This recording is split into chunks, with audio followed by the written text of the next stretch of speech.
Iniciamos a gravação da nossa aula.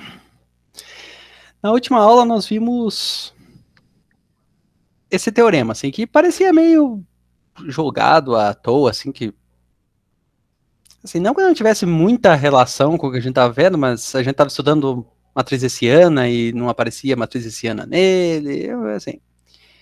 É que a gente vai meio que ver um teorema que é uma aplicação desse teorema que vai ser muito importante para a gente. Mas só lembrando o que nós vimos que se nós temos uma função de U em Rn, ou seja, uma função que tem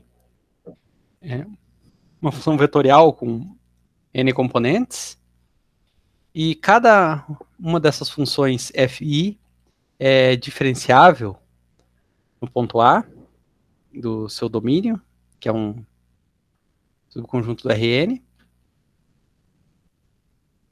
E, além disso, se a matriz quadrada, n por n, com elementos dessa forma aqui, derivada da iésima dessas componentes aqui da função f, com respeito à jésima variável no ponto A, é inversível, ou seja, a gente monta uma matriz que a gente deriva cada uma dessas componentes aqui em relação a cada uma das variáveis. Então a gente tem n componentes, n variáveis, então a gente tem n vezes n quantidades, né? Derivada de f1 com respeito a x1, derivada de f1 com respeito a x2, derivada de f1 com respeito a x3, até derivada de f1 com respeito a xn, depois derivada de f2 com respeito a x1, derivada de f2 com respeito a x2, até derivada de f2 com respeito a xn, e assim por diante. Então a gente tem n quadrado objetos dessa forma. A gente pode montar uma matriz, na qual as linhas são as componentes da função f e as colunas são a variável a respeito da qual a gente está derivando. Se essa matriz for inversível, então o teorema afirma que existe um número delta positivo, tal que para todo x diferente de A, mas cuja distância até A seja menor do que delta, nós temos que f de x é diferente de f de A. Eu vou copiar o enunciado desse teorema, porque a gente vai usar ele já na sequência.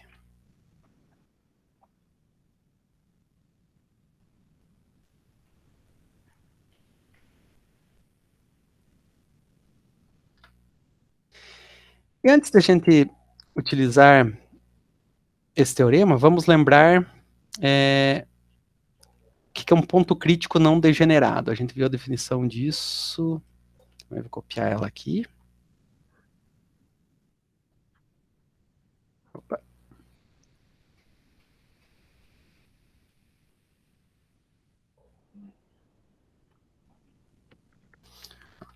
Um ponto crítico A é dito não degenerado quando a matriz hessiana nesse ponto é inversível. Então, para o ponto A ser um ponto crítico, a diferencial de f no ponto A tem que ser zero. E para esse ponto crítico ser não degenerado, a matriz hessiana nesse ponto é inversível. Tá, então nós vamos juntar essas duas coisas, esse teorema que acabamos de ver, que aparentemente não tem nada a ver com matriz hessiana, nada a ver com ponto crítico, e essa definição aqui de ponto crítico não degenerado, nós vamos ver o seguinte teorema. Seja f de U em R duas vezes diferenciável. Se A pertence ao domínio da função é um ponto crítico não degenerado de f, então A é um ponto isolado do conjunto dos pontos críticos de f. Então, ainda não parece que tem muita coisa a ver com o teorema aqui, mas parece que tem a ver com um ponto crítico não degenerado, porque a gente está justamente citando que A é um ponto crítico não degenerado de f. Então, o que o A vai ser aqui? Primeiro, f ele é duas vezes diferenciável, e A é um ponto crítico não degenerado de f. Então, o que a gente sabe? A gente sabe que o primeiro diferencial de f no ponto A é zero, e que, como A é não degenerado, a matriz hessiana de f no ponto A é inversível. Então, com isso, a gente já sabe que vai ter uma certa matriz inversível aqui, e daí já fica um pouco mais parecido com o teorema anterior, porque aqui também tinha uma certa matriz que é inversível. Tá? Agora, uma outra coisa aqui, além de ser não degenerado, assim, por definição de ponto crítico, a gente sabe que o diferencial de f no ponto A é zero. E isso é equivalente a muitas coisas, né? Dizer que o diferencial de f no ponto A é zero é equivalente a dizer que todos os derivados parciais de f se anulam no ponto A, é dizer que qualquer derivada direcional é zero no ponto A, e também é equivalente a dizer que o gradiente de f no ponto A é zero. Ó, o gradiente de f no ponto A, o gradiente, para começar, ele é um vetor, ele é uma função vetorial, e num ponto específico ele é um vetor. Então agora a gente vê que já está tipo, bem parecido com esse teorema, porque se a gente considerar esse f como sendo o gradiente daquela nossa função f, então esses f1, f2, fn são as componentes do gradiente, então o gradiente no ponto A, que é esse f maiúsculo no ponto A, como A é um ponto crítico, isso aqui vai ser o vetor nulo. Então, basicamente, esse teorema fica assim, ó, a gente vai ter aqui o gradiente de f, a gente vai ter a matriz hessiana inversível, porque o ponto crítico é não degenerado, e por A ser um ponto crítico, isso aqui é o vetor nulo. Então, basicamente, esse teorema vai dizer que nessas condições vai existir um delta positivo, tal que, se eu pegar um ponto x, que não é A, e que a distância dele até A é menor do que delta, nós vamos ter que f em x é diferente do vetor nulo. E esse f maiúsculo aqui vai ser o nosso gradiente. Então, o gradiente de f no ponto x vai ser diferente de zero, ou seja, x não é ponto crítico.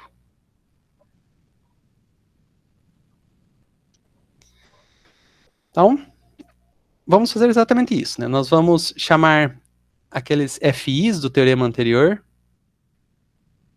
Eu vou até copiar. Não precisa copiar. Vou chamar esses Fs aqui, esses FIs aqui, da iésima derivada parcial dessa função f, desse teorema aqui. Então, aquele f maiúsculo fica como a função cujas n componentes são as n derivadas parciais da função f minúscula. Tá? E como aqui na hipótese do teorema é que a função f é duas vezes diferenciável, nós temos que cada uma dessas componentes aqui, que são as derivadas parciais dessa função f, ela é diferenciável. Tá? Por f ser duas vezes diferenciável, significa que cada derivada parcial dela é uma função diferenciável. Tá? Em particular no ponto A. Beleza? Uhum. Tá. Então, como A é um ponto crítico de f, aquele f maiúsculo vai ser zero. Por quê? Esse f maiúsculo no ponto A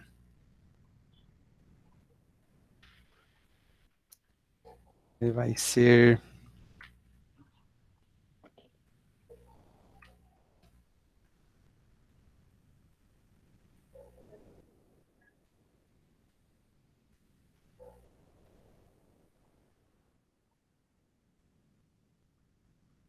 isso daqui. Mas como A é um ponto crítico, todas essas derivadas de f no ponto A dão zero.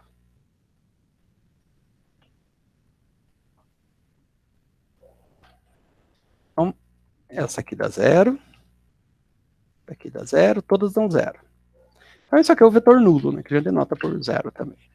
Então, f filial é o vetor nulo porque é um ponto crítico. E a matriz hessiana, por hipótese, é inversível.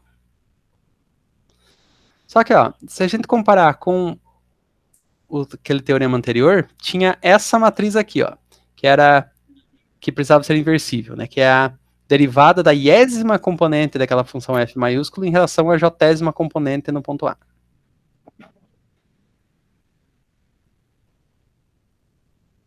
A iésima componente, onde é que tá? Aqui, a iésima componente daquela f, a gente está chamando da iésima derivada parcial da função f minúsculo. Então, quando a gente coloca lá, a matriz hessiana fica exatamente naquela forma. Isso aqui é igual a notação daquele teorema que a gente viu. É isso daqui. Então, essa matriz aqui é inversível. E essa matriz é justamente, nesse caso aqui, a matriz hessiana. Por que ela é inversível? Porque, por hipótese, o ponto crítico é não degenerado. E dizer que o ponto crítico é não degenerado significa dizer que a matriz hessiana no ponto A é inversível. Então, pelo teorema anterior, existe um delta positivo, tal que, para todo x diferente de A, mas cuja distância até A é menor do que delta, nós temos que f de x é diferente de f de A. F de A é justamente o gradiente do f minúsculo no ponto A, que é o vetor nulo. Então, o teorema, essa adaptação do teorema anterior diz que existe um delta positivo, tal que para todo x diferente de A e cuja distância até A é menor do que delta, nós temos que f de x é diferente do vetor nulo. Em outras palavras, não importando quão próximo nós tomarmos x do ponto A, nós sempre teremos esse f maiúsculo calculado no ponto x, que é isso aqui, que é o gradiente de f no ponto A, né? Ou seja, a iésima componente dessa função é a iésima derivada do f minúsculo no ponto x. E nós temos que isso é diferente do f de A. O f de A é o vetor nulo, então este vetor aqui é diferente do vetor nulo. Em outras palavras, não importando quão próximo nós tomarmos x de A, nós temos sempre que o gradiente de f no ponto x é diferente do vetor nulo. Tá claro? Não. Oi? Uhum. Ou seja, o gradiente nunca vai ser vetor nulo, né? O gradiente nunca vai ser o vetor nulo. Não interessa quão próximo do A. Tá? Louco. E assim, para ser ponto crítico, precisa ter o gradiente nulo naquele ponto, né? Então a gente conclui que, beleza, A é um ponto crítico não degenerado, mas qualquer ponto próximo de A, não interessa quão próximo, não vai ser ponto crítico de F, pois o gradiente não se anula nele. É verdade. O que implica que A é um ponto isolado. Um ponto isolado do conjunto de todos os pontos críticos de F.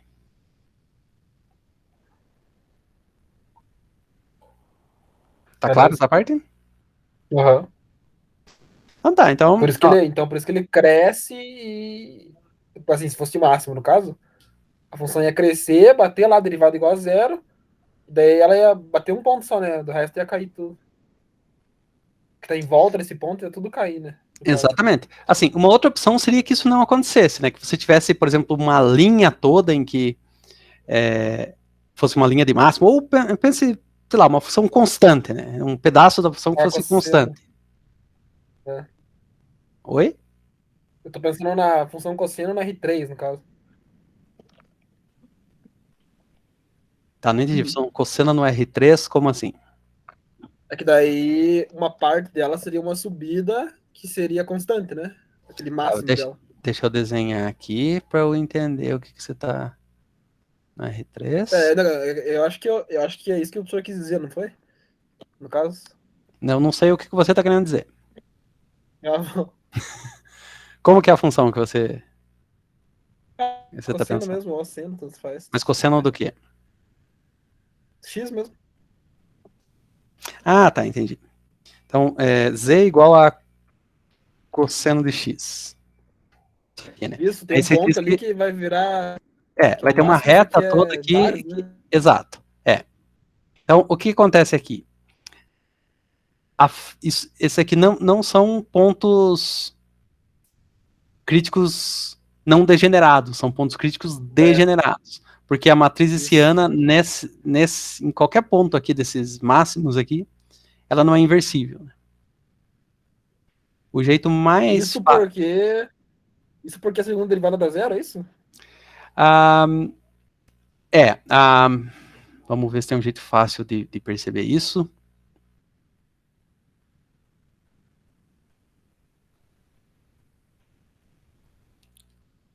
Assim, uma das segundas derivadas se anula, é a derivada...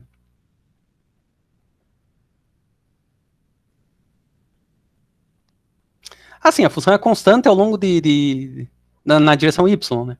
Então, qualquer derivada que envolva y vai dar zero. A única que não vai ser zero é a segunda derivada com respeito a x, que pode não ser zero, né? Verdade. Todas as outras, se tiver algum y, vai dar zero, porque a função é constante ao longo de y. Então, ela vai ter uma linha de zeros, a matriz hessiana. Portanto, não é inversível. Né? Verdade, né? Tá?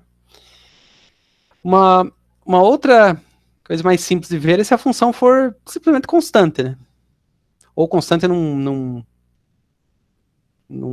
aberto que seja. Sei lá. Z igual a 3. Essa daqui, uma coisa assim. Tem uma região em que a função é constante. Então, beleza, também, né? Aqui a matriz hessiana se anula inteira, né? Então, é a matriz nula não é inversível. Ok. Então, agora, quando você tem um ponto de máximo, quer dizer, na verdade a gente vai ver a questão do ponto de máximo mais adiante, mas vai ser isso que você falou, né? Você tem um ponto de máximo, ele vai ter, na verdade é o contrário, se você tem um ponto crítico não degenerado, esse ponto vai ser ou de máximo ou de mínimo local. É verdade, faz sentido. E tem a ver com isso aí, com o fato de que o ponto degenerado é isolado. Uhum. Tá claro, então, esse teorema? Tá claro, tio. Ela é uma aplicação do teorema anterior. O teorema anterior é um pouquinho mais complicado e meio difícil de entender qual era o fundamento da gente estar estudando ele.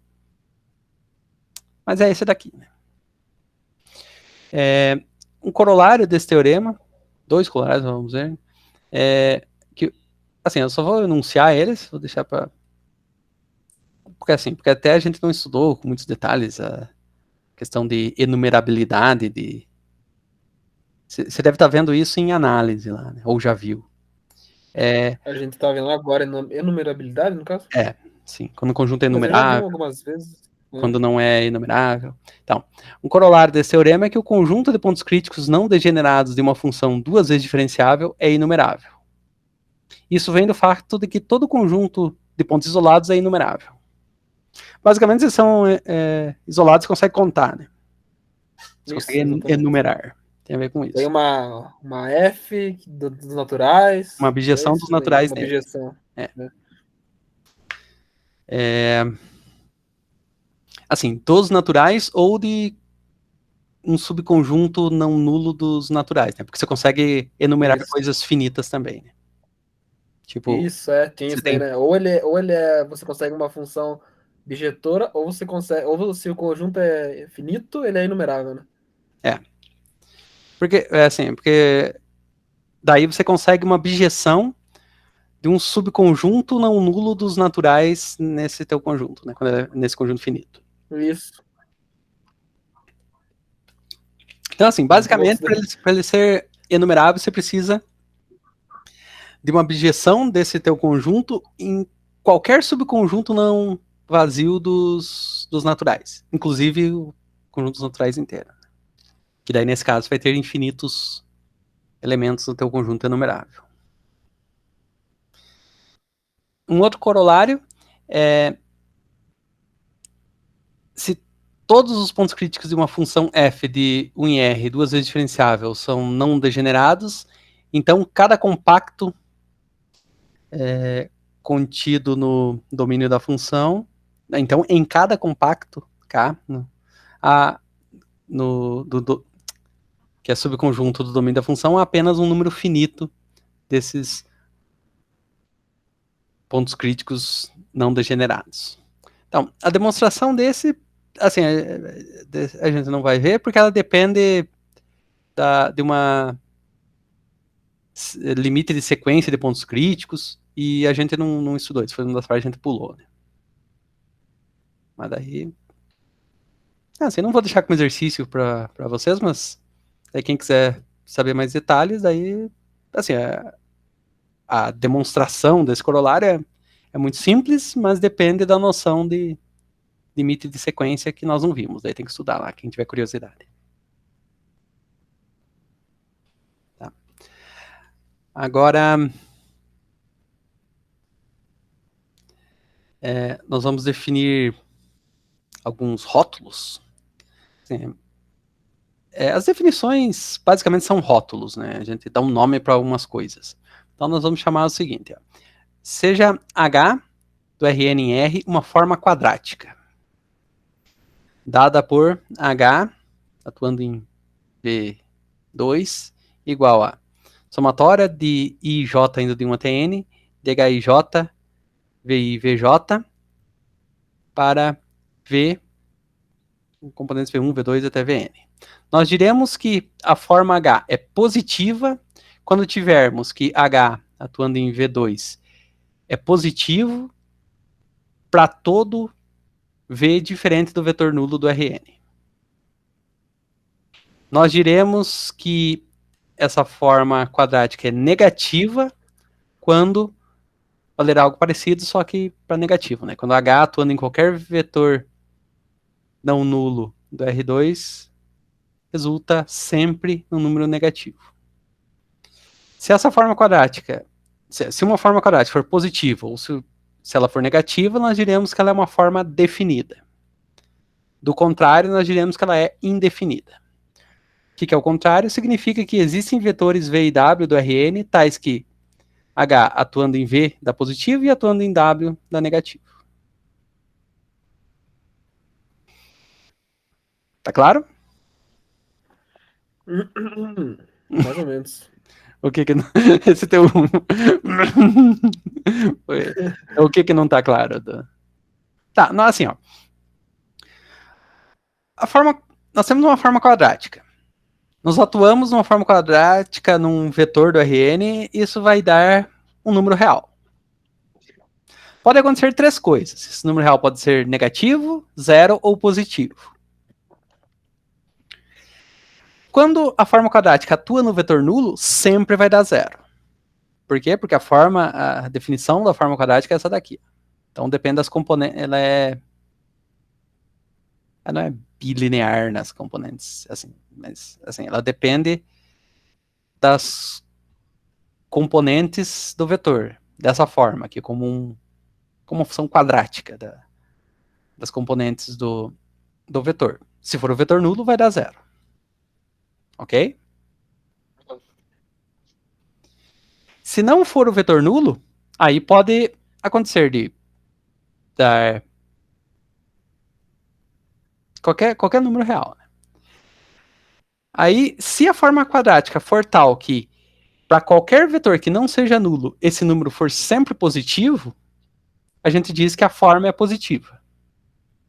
Beleza. Se acontecer de a gente aplica a forma quadrática em qualquer vetor não nulo e dá sempre um número negativo, a gente diz que essa forma quadrática é negativa. Entendi. Nomenclatura só então, por enquanto. Nomenclatura. Como eu disse, é só um rótulo. Toda definição Beleza. é assim, é um rótulo. E, assim, se ela for positiva ou for negativa, a gente diz que a forma é definida. Se não, a gente diz que é indefinida. E dizer que é indefinida significa dizer que para alguns vetores vai dar positivo, para outros vai dar negativo. Ou seja, existe um vetor V, tal que a forma atuando nele dá um número positivo, existe um vetor W, tal que a forma atuando nele vai dar um número negativo. Ok? Ah, entendi. Então, tá, beleza. É para todos os vetores do Rn, se essa forma quadrática der negativo ou positivo para vetores diferentes, então ela vai ser indefinida. Vai ser indefinida, isso. Ah, ok. Porque assim, basicamente só pode acontecer isso, né? Tipo, ela ou dá sempre positiva, ou dá sempre negativa, ou não, né? É isso. É. Quando não acontece isso, a gente diz que é indefinida. Um exemplo. Então, produto interno x e y, Rn. Nós vamos definir a forma quadrática H atuando em V como sendo o produto interno de V com V. Se a gente definir uma forma quadrática assim, essa forma quadrática é positiva. Por quê? Porque a gente sabe que o produto interno de V com V, primeiro que ele tem essa forma aqui, né? Por exemplo, com o produto interno Ah, que usual. louco, acho que a gente tá vendo isso agora em Ordinary. É? A gente tá vendo funções bilineares quadráticas, parece. Olha só. Você vê, tudo está conectado. Por exemplo, no produto interno usual, esse H aqui são as deltas de Kronecker, que dão 1 quando os dois índices são iguais, 0 quando são diferentes. Mas todo produto interno no Rn, ele pode ser escrito dessa forma aqui. Porque se não for assim, não satisfaz aquelas propriedades do produto interno, que é, essencialmente tem que ser bilinear. Aí sim, Isso. bilinear. Aí quando a gente define uma forma quadrática num vetor V como sendo produto interno do vetor com ele mesmo, aí a gente sabe que esse produto interno aqui, ele nunca é negativo, e dizer que ele é zero significa que o V é o vetor nulo. Então, para todo vetor que não é nulo, isso aqui é positivo. Ok? Isso.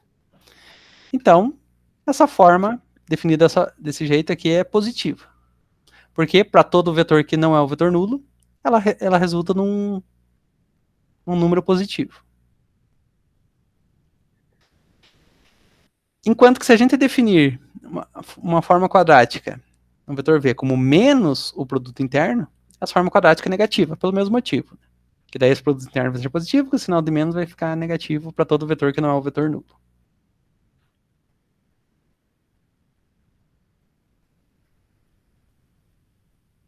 Agora, se nós definirmos uma forma quadrática desse jeito aqui, ó, que é a soma dos quadrados das i primeiras componentes do vetor V,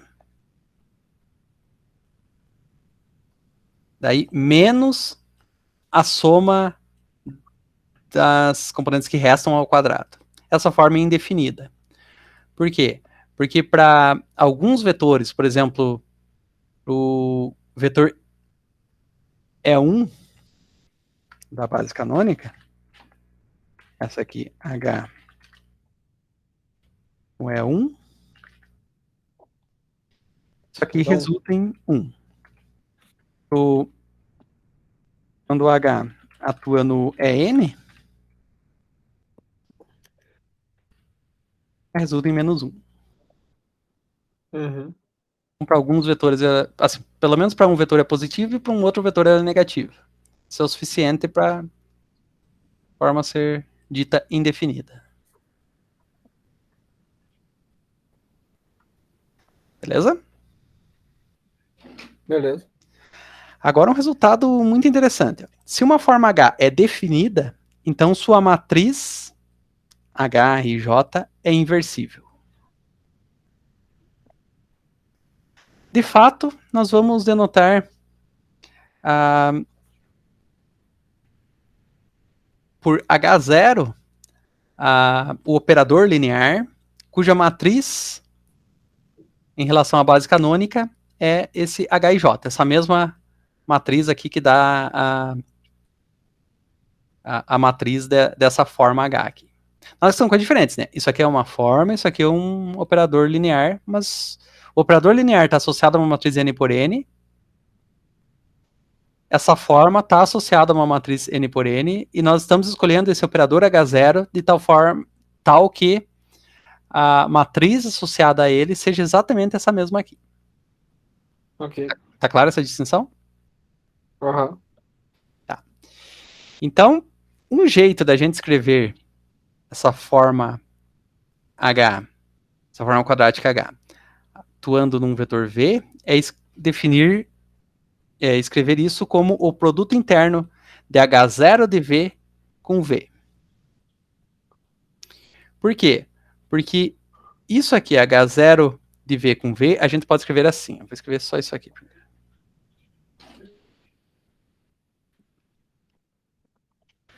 Aqui eu coloquei uma observação onde a gente está entendendo o produto interno canônico do Rn.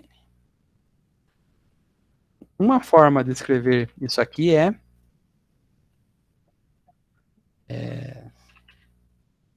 soma igual a 1 até n da iésima componente desse vetor aqui. Mas assim, que na verdade essa notação é aquela mesma disso aqui. Vou anotar assim, acho que fica melhor. Neste caso aqui. Opa, pus no lugar errado. Então, é a iésima componente desse vetor aqui com esse daqui.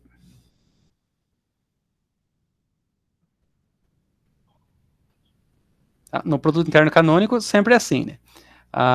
É a iésima componente do vetor que está aqui, multiplicada pela iésima componente do vetor que está aqui.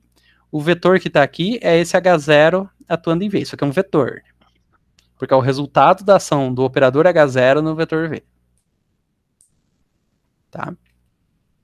Então, isso aqui é o resultado. Agora, o que é a iésima componente desse operador atuando no vetor V? Se a gente lembrar lá de quando a gente definiu a matriz associada a uma transformação linear, isso aqui é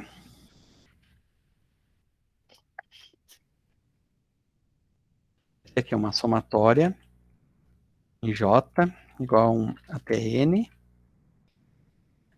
da matriz que representa esse operador linear, que a gente chamou ela de... Do que a gente chamou ela? Onde é que tá? Aqui, de H0, né? H0 é a transformação linear cuja matriz relativamente à base canônica é isso daqui. Então, aqui vai aparecer matriz... De novo. A iésima linha da matriz, dessa matriz aqui. E aqui, a jésima componente deste vetor aqui. Então, substituindo esse resultado aqui, no lugar dessa iésima componente do vetor H0 atuando em V, a gente coloca isso daqui. Isso aqui é exatamente a expressão do H atuando no V. Certo? Então tá. Então, a forma H atuando no V é dado pelo produto interno do H0 atuando em V com V.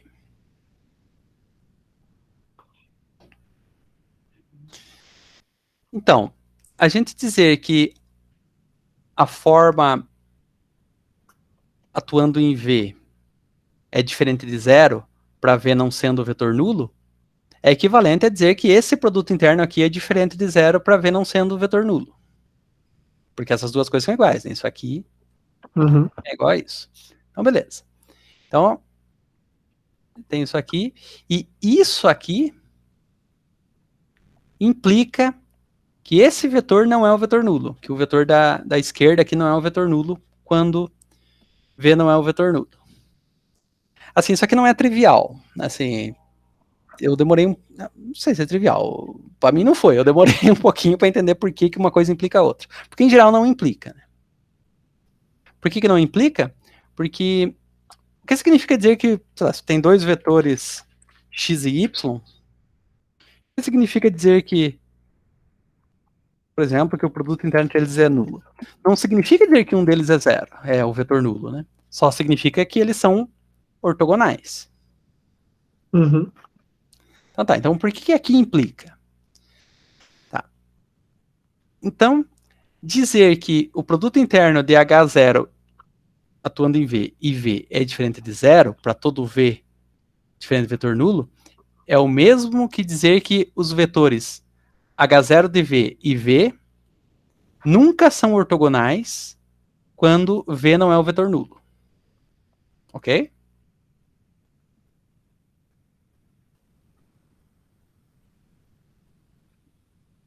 Nunca são ortogonais quando V é diferente do zero. Isso. É isso que significa Tá. dizer isso aqui. Só que o Uhum. vetor nulo é ortogonal a todo vetor. Então, beleza, isso aqui não pode ser o vetor nulo. Mas se esse aqui fosse o vetor nulo, isso aqui daria zero. Uhum. Então, esse vetor aqui não pode ser o vetor nulo. Quando esse aqui não é. Porque esse aqui não sendo Ok. vetor nulo, se este for, dá zero. Uhum. Então, este H0 de V não é o vetor nulo. Entendi.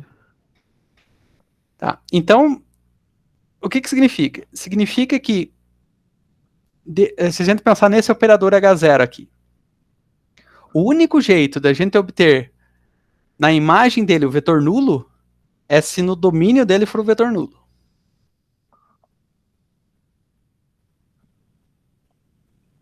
Por quê? Porque sempre que V é diferente de zero aqui, é diferente do vetor nulo aqui, isso aqui também é diferente do vetor nulo. Então ele associa Entendi. cada vetor que não seja o nulo a um vetor que não é nulo. Uhum.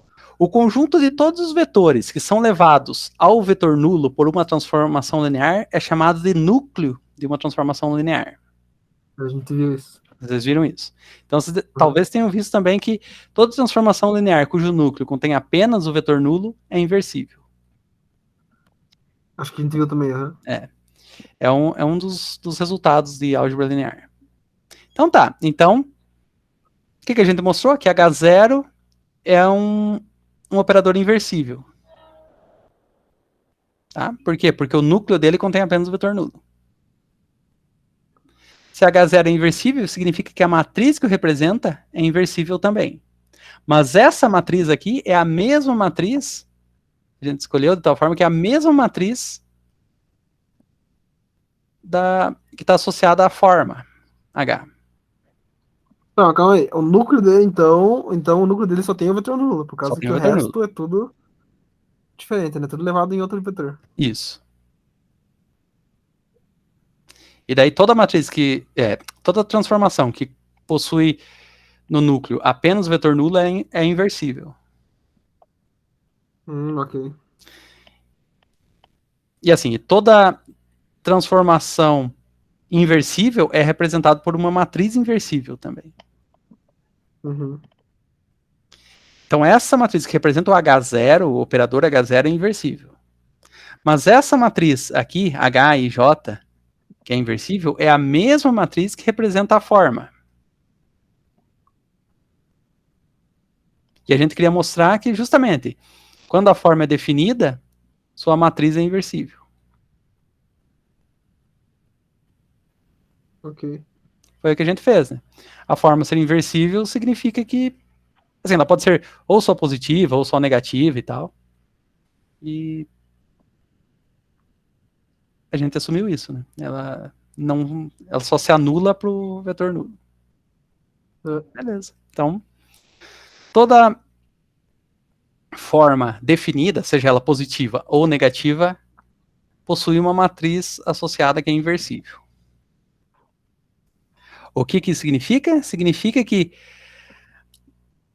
se a forma hessiana de uma função de classe C2 num ponto crítico A é definida, então A é um ponto crítico não degenerado. Por quê? Porque daí automaticamente a matriz hessiana dela vai ser inversível, que é a definição de um ponto crítico não degenerado. Entendeu? Nossa, calma aí. Não entendi essa parte. Tá. Então vamos lá. Até a observação anterior é que beleza, né? Só isso aqui que ficou confuso. Então vamos por o seguinte, que nós temos a forma hessiana de uma função de classe C2 num ponto crítico A definida. Tá? Ok. Pelo que a gente acabou de ver, significa que a matriz associada a essa forma é inversível. Ok? Ok. Qual que é a matriz associada à forma hessiana? H e J. É, a matriz hessiana, né? Isso. Então, a matriz hessiana é a matriz associada à forma hessiana.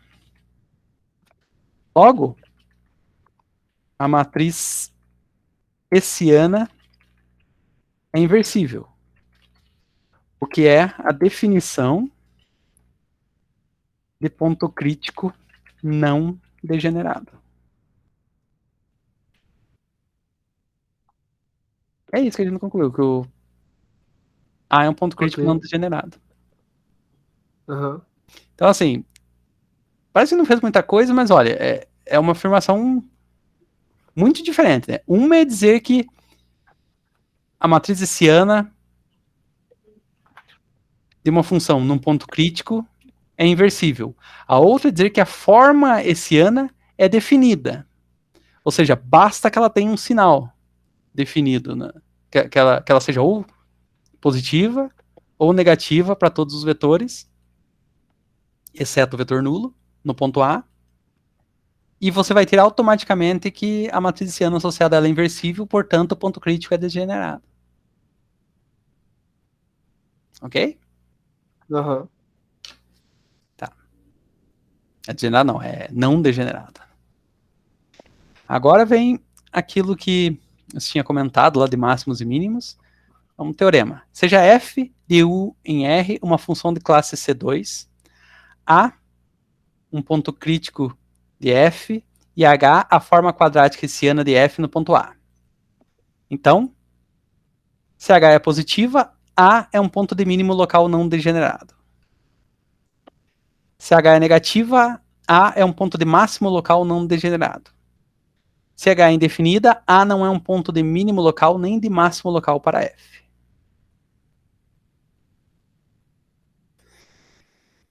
Então, basicamente, a gente analisando apenas, entre aspas, assim, o sinal da forma, no ponto A a gente sabe se é um ponto de máximo, de mínimo, ou se não é nem de máximo nem de mínimo. O sinal aqui é um pouco mais, esse sinal, entre aspas, é um pouco mais complicado, porque a gente precisa analisar se a forma hessiana é positiva. Então a gente calcula a forma no ponto e vê em relação a todos os vetores. Né? Se para todos os vetores for positivo, é um ponto de mínimo. Se para todos os vetores for negativo, é um ponto de máximo. E em ambos esses casos, esses pontos são não degenerados. Se H for indefinido, ou seja, para alguns vetores for positivo e para outros for negativa, nós temos que esse A é um ponto, não é ponto nem de mínimo nem de máximo local para F. E daí a gente não tem, pelo menos até agora, afirmação sobre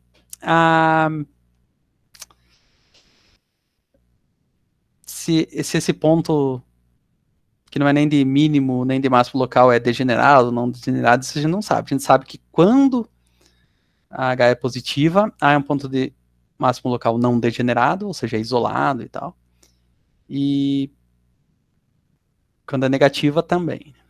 Só que de Se H é indefinida ali, tá querendo dizer com aquilo ali. Que é definida. É indefinido no positiva sentido ou do negativa sinal. para Isso. vetores diferentes, no caso? Exato, é. Essa nossa definição aqui de.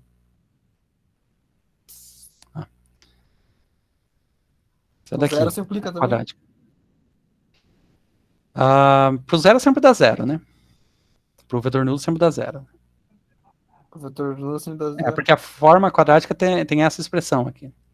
Se a gente aplicar uma forma quadrática qualquer no vetor nulo, sempre vai dar zero. Esses dois números vão ser sempre zeros. Ok.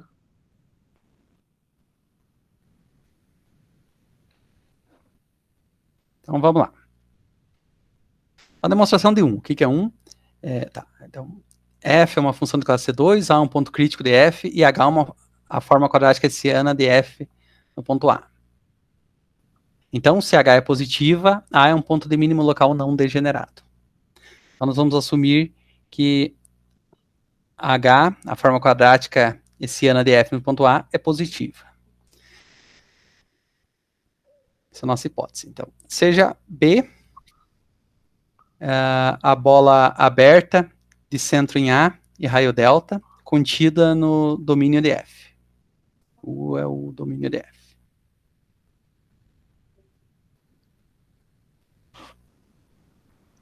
Então, para todo vetor V, diferente do vetor nulo, e com tamanho, com norma menor do que delta, delta é o raio dessa bola aqui, nós temos o seguinte, que f de A mais V é igual a f de A mais 1/2 da forma hessiana em V mais R de V. Isso daí é da onde? Isso vem do fato que a função é de classe C2, né? Então ela é diferenciável. Isso aqui quando a função é diferenciável e de classe C2, tem isso aqui, tem mais aquele termo aqui que envolve as derivadas de primeira ordem, né? Teria mais aquele termo igual a 1 até n.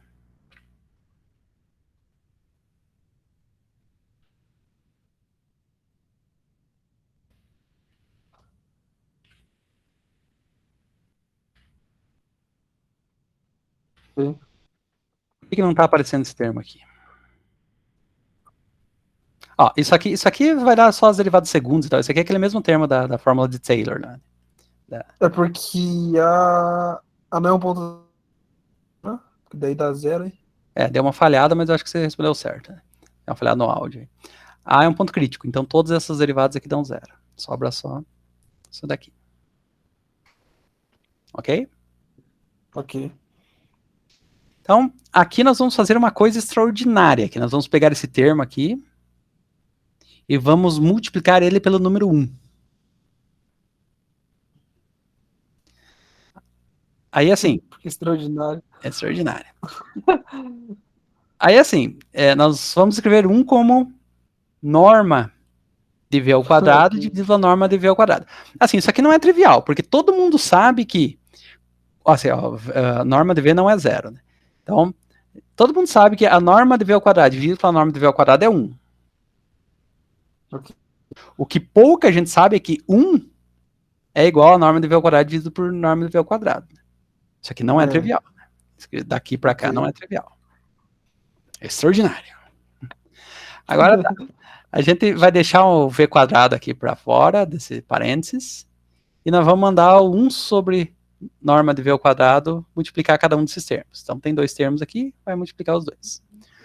No segundo vai ficar isso aqui só, né? Aquele resto, é a forma daquele resto lá, que a gente já sabe que esse resto, como a função é de classe C2, o limite disso aqui com a V indo para o vetor nulo dá zero. Né? Uhum. É o mesmo termo. Agora, a parte mais legal é essa daqui, ó. Se 1/2 de norma de 1 sobre a norma de V ao quadrado, atuando multiplicando a forma, atuando em V. Essa forma é quadrática. Então, a gente pode escrever essa expressão aqui como sendo a forma atuando neste vetor aqui. Ué, por Por que quê? isso? Por propriedade de forma quadrática, nós temos o seguinte: se H é uma forma quadrática, Linear.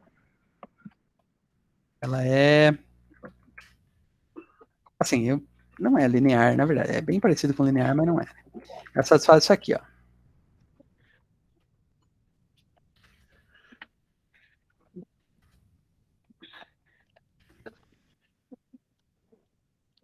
certo? Ok. Para qualquer número real.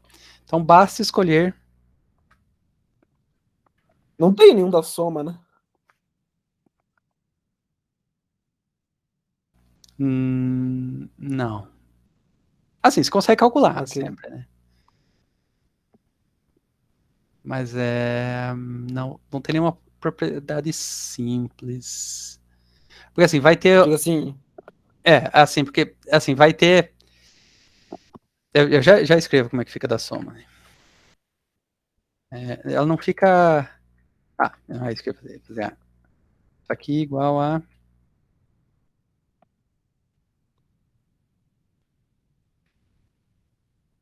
Então, escolhendo o alfa desse jeito, essa expressão fica assim. Uhum. Igual que tá lá embaixo. Né?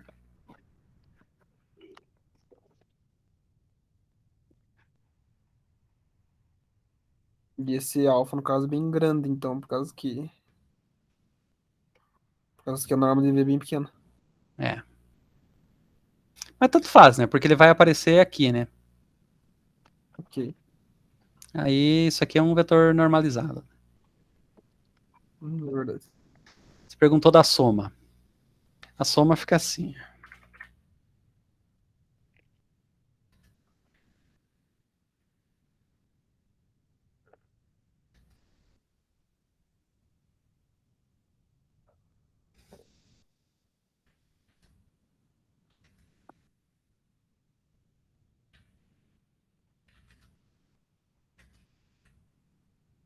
Sim? Fica isso mesmo? Não, tem mais um termo. Ah, tá. Esse termo que erra tudo. Né?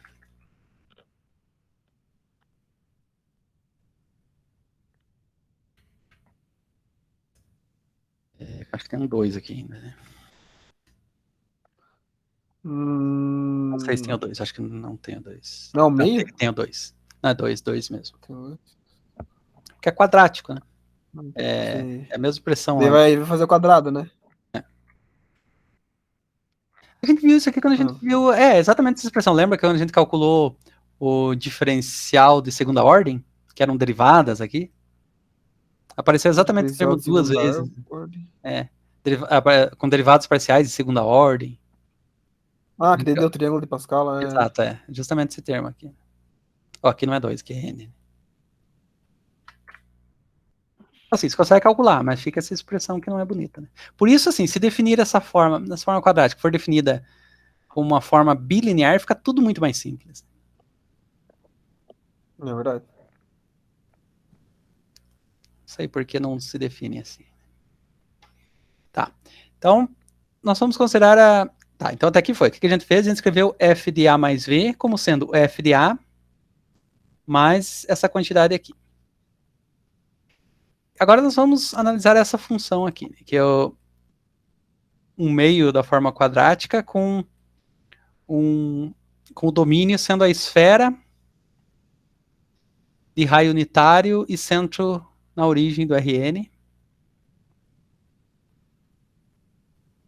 Então E tem que entender essa parte.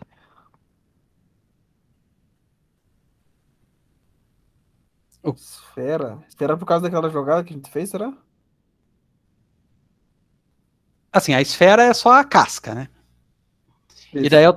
eu tô considerando essa função aqui porque ela está aparecendo aqui, né?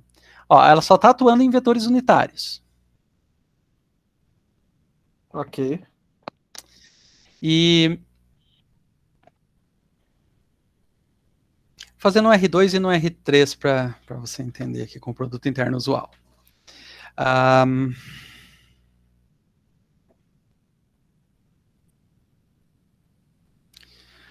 Um vetor qualquer do R2 é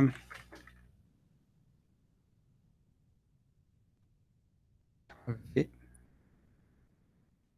meio que travo. V, penada XY. Não é o vetor nulo, V, né? Então, o que é V sobre a. Opa, falei V de TF. V sobre o módulo de V. ele vai ser isso daqui, dividido pelo módulo dele, que é raiz de x ao quadrado vezes y ao quadrado. Ok? Uhum. Uhum.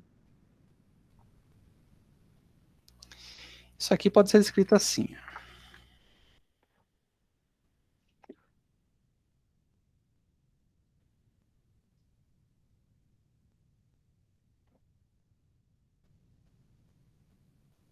Vou fazer só no R2, porque demora muito, você já vai pegar a ideia.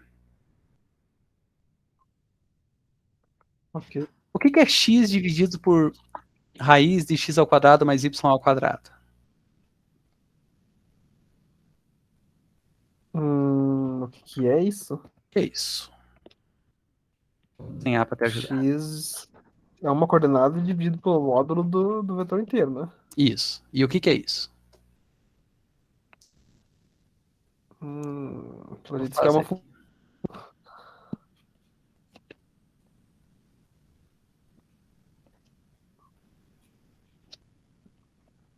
Tem isso daqui.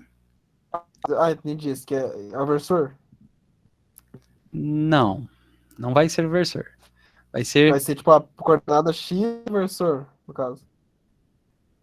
isso. Mas mais geral ainda do que isso. Quer dizer, não mais geral, mas mais fundamental do que isso. Né? É esta componente aqui dividido por esse tamanho, né? Eu vou fechar aqui. Essa componente, exatamente. Eu vou pintar de cores É diferentes. a X dividido pelo tamanho do vetor. Aham. É. Acho que dá até pra você fazer ele no cálculo, né? Como assim? Fazer. Eu não sei se vai dar boa, porque é vetor isso daí que você fez? Se eles iam vetor? O vetor é só esse daqui, só o azul. Tá sem nome? Tá sem nome. Daí, se colocar nome, acho que dá pra fazer, né? E aqui é a componente x, né? Isso. Não fez aqui. Ah. E aqui é y. Ah, tá. Agora entendi, agora entendi, agora entendi. Agora entendi, agora entendi. Vai ser, então, Vai ser o cosseno cosseno desse ângulo aqui, né? desse ângulo. Aham. Acho que eu consigo pôr o ângulo, mas não precisa, né? Demorei, hein? Eu Não, tava vendo que tinha alguma coisa com seno, mas eu acho que você não ia querer essa resposta.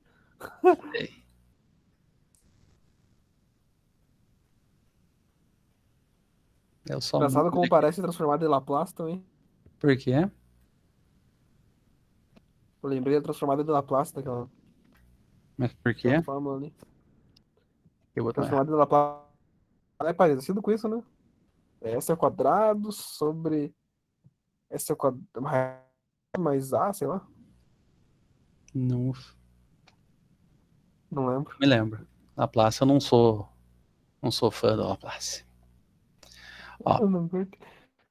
então, isso que você disse, né? X sobre o tamanho de V vai ser o cosseno desse ângulo aqui.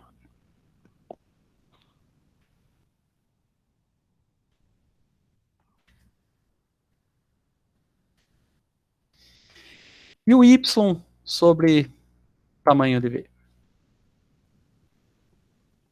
Vai ser o seno, né? Vai ser o seno.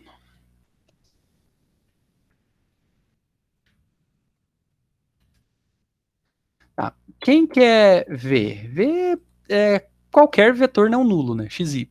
Então, esse x e y aqui pode assumir quaisquer valores, né? Quaisquer valores reais. Então, esse θ aqui também vai poder assumir qualquer valor. Isso. Qual é a figura que se obtém aqui com θ variando de 0 até 2π ou qualquer coisa além de 2π? Tem uma esfera. É, exatamente, uma esfera no R2. Né? Será que ele faz aqui? Vamos ver. Seno. Acho que faz, né?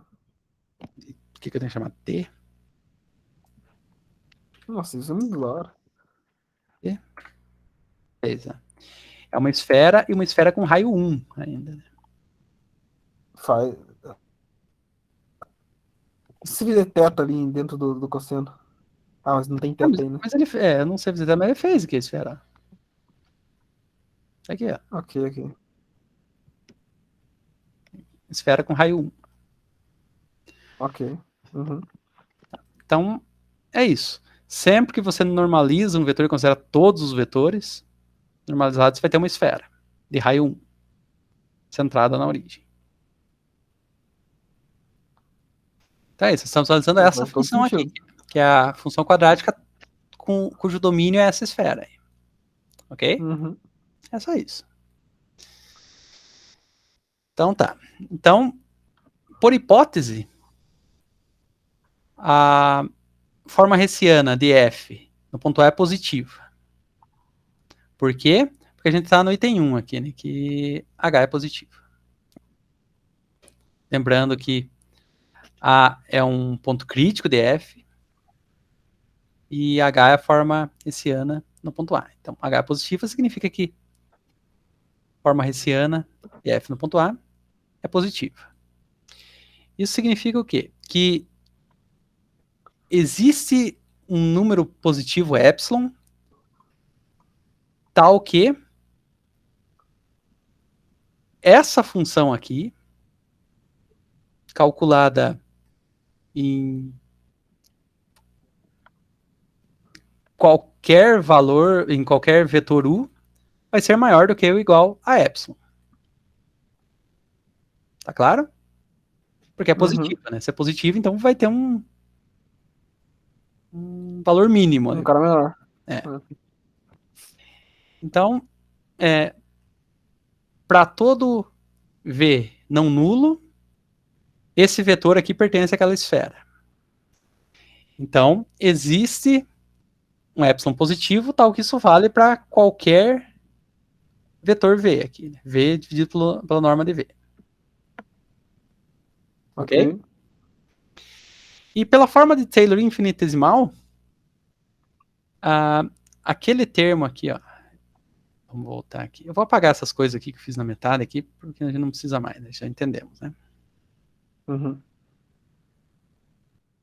Então, beleza. Então isso aqui, assim, existe um epsilon para qual isso aqui é mínimo. Agora, isso aqui, esse outro termo, ele vem daquela fórmula de Taylor infinitesimal, quando a função é duas vezes diferenciável. Esse termo aqui, no limite com V indo para o vetor nulo, é zero. Então satisfaz isso aqui, né? Ok.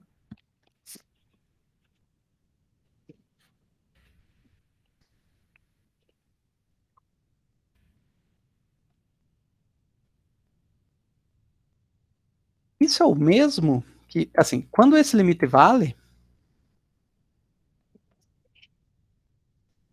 significa que esse limite aqui também vale. Na verdade, é C e somente C uma coisa. Esse limite aqui existe, C e somente C quando esse existe. Né? Ou seja, se o limite de uma função num certo ponto é zero, o limite do módulo daquela função naquele ponto também é zero. Ok. Então tá. Então, como esse limite aqui é zero, significa que nós podemos tomar esse delta tão pequeno, um delta tão pequeno que, positivo, mas tão pequeno, que para um V diferente do vetor nulo, mas com norma menor do que delta, nós temos que essa quantidade aqui, o módulo desse resto dividido pela norma de V ao quadrado, é menor do que epsilon. Esse mesmo epsilon daqui. Por quê? Porque no limite isso aqui vai para zero.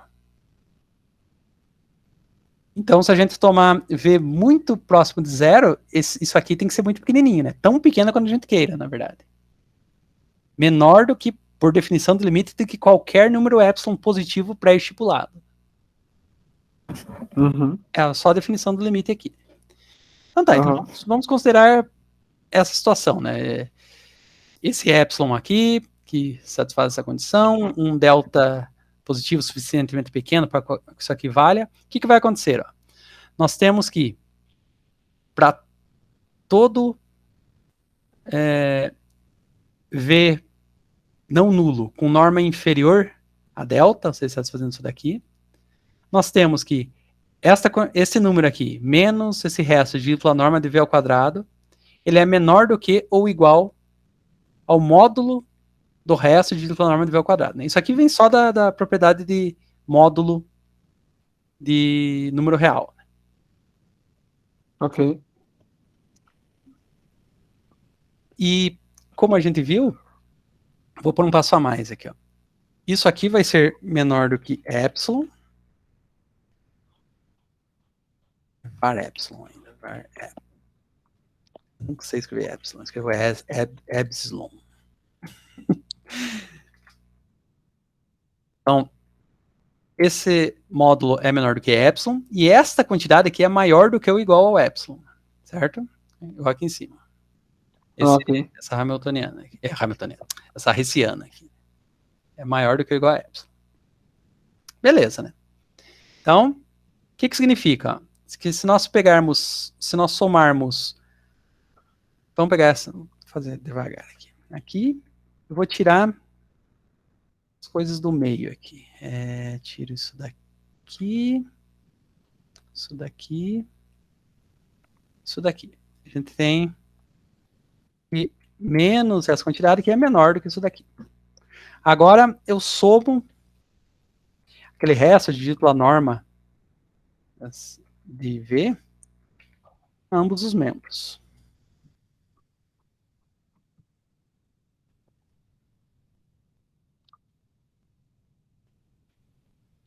O que eu concluo? Bom, isso aqui dá zero. Então, esta quantidade aqui é positiva, certo? Ok. Então, beleza. Então, esta quantidade aqui é positiva.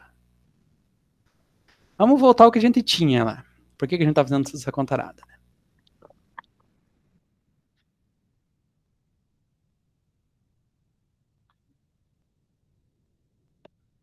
Ó, a gente tinha que esse termo aqui aparecia aqui. Então, lembra que esse delta aqui é suficientemente pequeno, então essa norma de V, esse V está muito próximo do vetor nulo, na verdade a norma dele é muito pequenininha. Nós temos o seguinte, que essa quantidade aqui é positiva, e a gente acabou de mostrar que esta quantidade aqui também é positiva, certo? Ok. Então, este produto aqui é positivo, significa que f de A somado com esse número positivo é maior do que f de A.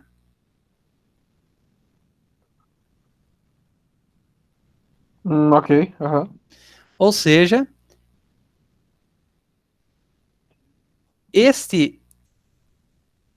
esta quantidade aqui, ela é maior do que f de A.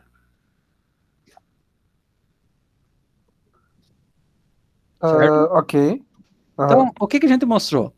Tá, A é um ponto crítico que tem a forma hessiana de F positiva nele, e nós vimos que se nós pegarmos um V muito pequenininho lá e somarmos com A, dá que o f de A é maior, o f de A mais V é maior do que f de A. Ou seja, o f de A é um ponto de mínimo local. Para todo ver. Para todo V pequenininho, né? Suficientemente pequeno. Né? Porque se fosse para todo V seria um mínimo global. Né? A gente só mostra que é um mínimo local, né? Que existe uma vizinhança de A, tal que para todos os Vs ali isso aqui vale. Que dá. Então, Nossa, o caminho que ele teve que fazer. A noção é muito simples, né? Porque a gente aprende lá em cálculo 1 isso aí, mas aqui, como diz assim, é uma volta muito grande, assim, para conseguir mostrar isso. Eu tenho que fazer uma volta para dizer que aquele meio da hessiana, aplicado em V ali, mais o RV é positivo, né? Mostrar que isso aqui é positivo é um pouco difícil, né? Um caminho não muito imediato. Então pronto, então isso aqui mostra que A é um ponto de mínimo de F, que era o que a gente queria mostrar, né? Não, vamos voltar lá. Se H é positiva, A é um ponto de mínimo local não degenerado. Analogamente. Assim, a gente não mostrou que não é degenerado, mas a gente já sabe que não é porque a gente mostrou que toda vez que a matriz hessiana é definida, num ponto crítico, esse ponto crítico é não degenerado, né? A gente tinha mostrado antes já. Ah, ok. Então tá, e mais que isso, né? A gente viu que todo ponto crítico não degenerado é um ponto isolado. Então a gente sabe, inclusive, que esse aqui é um ponto de mínimo local isolado de F. Que é muito legal, né? Muita coisa a gente descobriu, né? Uhum.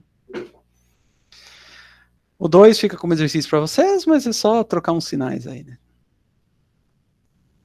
Agora, se H é indefinido... Ah, tá.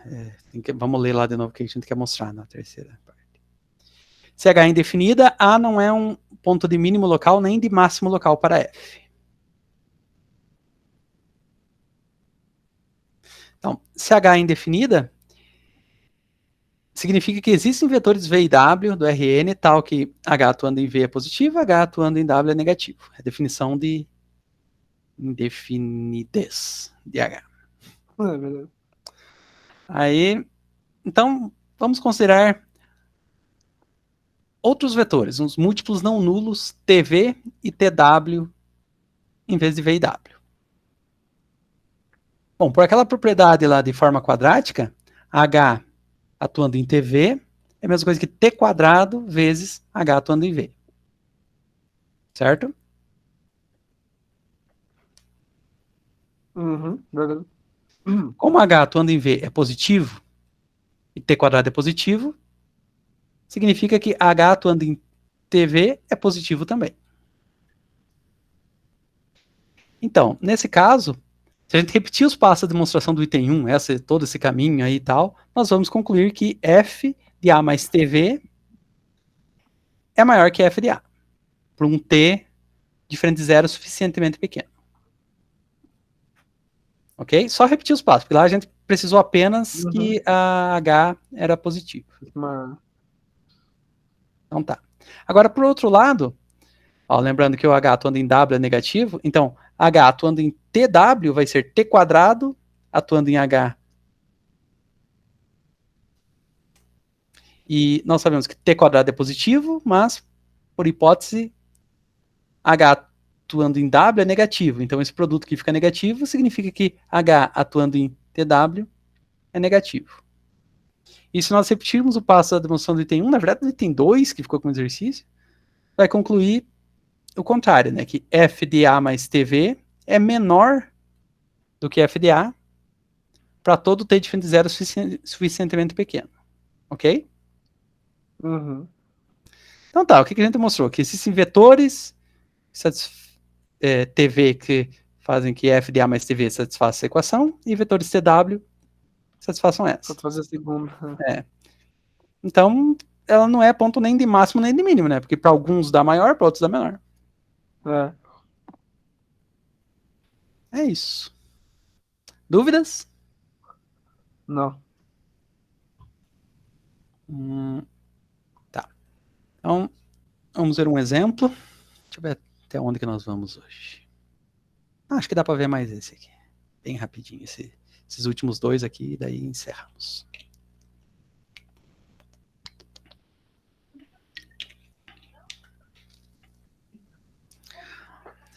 Seja F do Rm mais N em R. Definida por f de xy igual a produto interno de x com x menos o produto interno de y com y, sendo que x é um vetor do Rm e y um vetor do Rn. Nós temos que o gradiente de f no ponto xy é 2 vezes x menos y. Fica com exercício para vocês mostrarem isso. Então, f só tem um ponto crítico, que é a origem. Ok? Porque o ponto crítico, o gradiente tem que se anular. O único jeito disso aqui dar o vetor nulo é que x seja igual a zero e y seja igual a zero, o vetor nulo. Ok. A matriz hessiana de F é diagonal. De tal forma que os m primeiros elementos são iguais a 2 e os n últimos iguais a menos 2. Também vou deixar como exercício mostrar isso. É só calcular a matriz hessiana. Exercício Nossa, isso também. Essa aqui é uma matriz diagonal. Assim, todos os elementos fora de diagonal são 0. Os n primeiros são iguais a 2. Os n últimos... Desculpa, os m primeiros iguais a 2. Os n últimos iguais a menos 2. Então, a forma quadrática ela é positiva se n for 0. E daí só vai ter os m primeiros elementos vão ser todos iguais a 2, positivo. Ela vai ser negativa se m for 0, porque vai ser o contrário daí, né? Só vai ter os elementos menos 2. E indefinida quando o produto de m por n é diferente de 0. Porque daí vai ter termo que é positivo e termo que é negativo. Portanto, a origem é um ponto de mínimo de f se n for 0. É um ponto de máximo se m for 0. E não possui nem mínimo nem máximo locais se m vezes n é diferente de 0. Vamos desenhar um caso no R2, quando isso aqui acontece. Na verdade, a função vai ser do R2, que é o R1 mais 1, em R.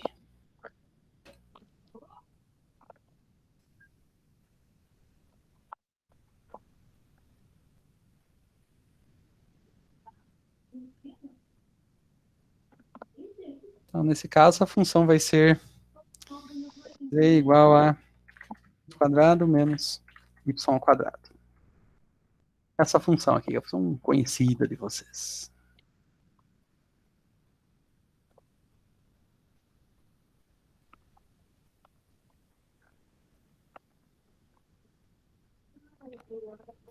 E aí, esse ponto, quando não é nessa situação aqui, que não é nem de mínimo, nem de máximo, que é quando a matriz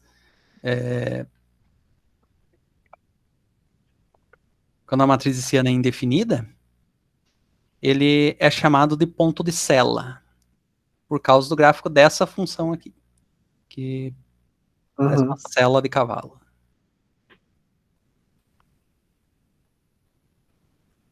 Ok? Ó. Agora, uma coisa mais, um pouco mais mecânica, assim, né? Umas contas para a gente fazer aí, para variar um pouco. Né? Ó, um exemplo aqui. Vamos ver uma forma no R3 da seguinte forma.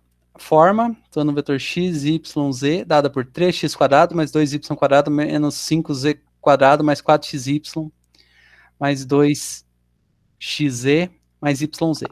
Aqui a gente denota, na verdade, é assim, né? Um quadrado ainda, pela nossa notação. Essa forma aqui.